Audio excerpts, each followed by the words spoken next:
برای انجمن اجتماعی کرد لسوریه راگهاند کو اف سیاست پیدل روجاوای کردستان و سوریه جه بجهد که و پشتی بداوی هاتنا داعش به حرفاندن و بردوام نکه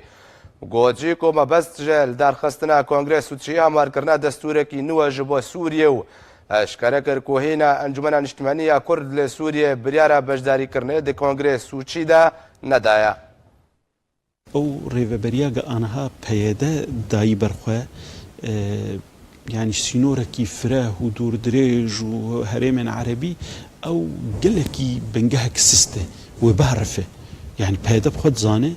وحركسك انها شر 11 خلاص به كسي هوالي رجيم هرنجم رجيم اوبوزيوني هرنجم اوبوزيوني وكسب في اداره بهذا ناكي ورنجكي نهج اداره ترچيبه او اداره دوي شخوا خصوصية كردي وبيكاتي ناف كرداده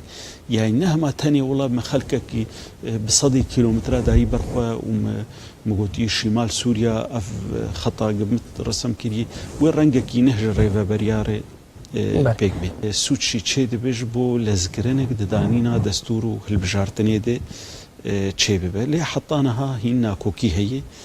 كا اوي يعني شرعيتها دولي بستيني عنا جبر أنها أسيتانا شرعية دولي ستاندية اللي بجنيف ركاردك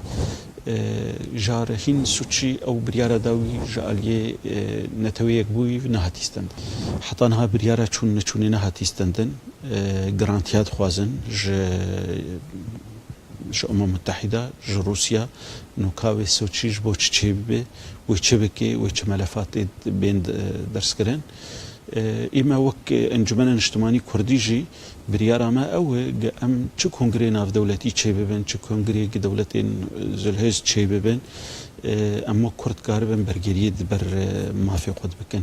لي باشترك بريارة خوا